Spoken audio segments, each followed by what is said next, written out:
Hi, my name is Mel Bringle, or officially Mary Louise Bringle, and I am, in real life, a teacher. I teach religious studies and philosophy at a little college in the mountains of western North Carolina called Brevard College. And in my spare time, I write and study hymn texts. What brought you to studying that? At a young age, were you really passionate about music and you wanted to study that further? In some ways, it was a surprise that I became so interested in hymnody, but then when I look backward, it makes perfect sense. I mean, I grew up in the church. I started singing in church choirs at the age of 5. The first crush I ever had on anybody was on my choir director when I was a little girl.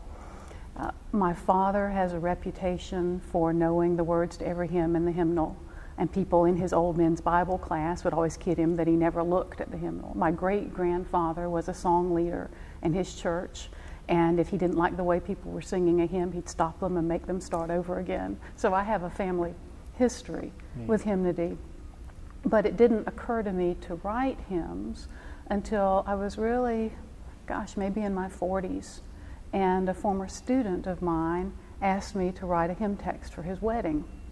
And I had never written one before, but I thought, I've been singing them all my life, how hard can it be? So without having a clue what I was doing, I wrote my first hymn text in 1998 and got hooked on it.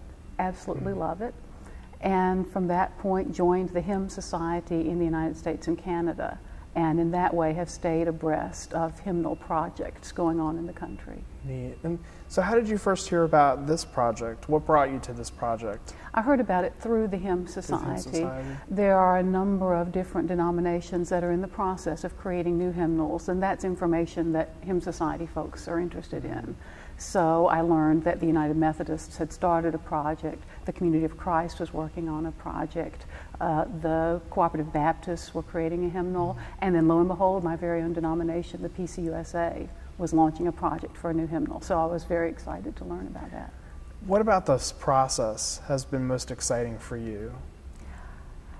You know, superlative questions are tough because there are so many things that are exciting about this process. I think my favorite one is when the group of us are sitting around a table working through this huge stack of submissions that we have, and we pick up a text that I've never read before, and someone reads it aloud, and I think, that's stunning. That is a fresh voice, that's imagery that the church needs.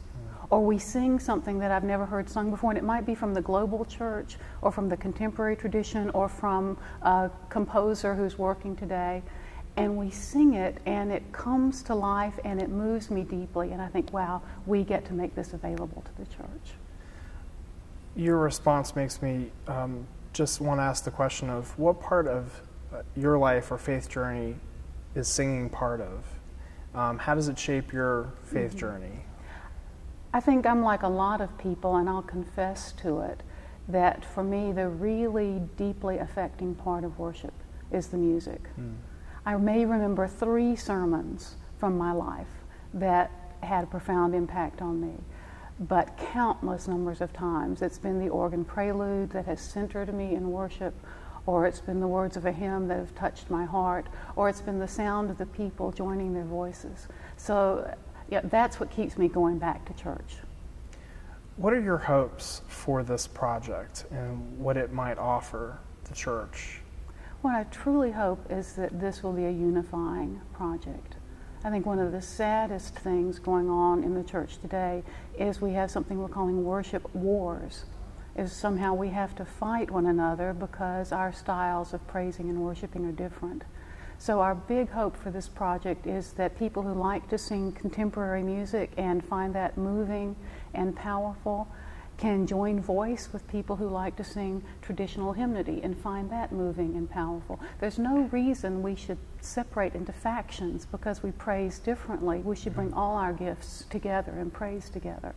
And so the real goal for this project is to have a book that is inclusive enough to be used by the whole family.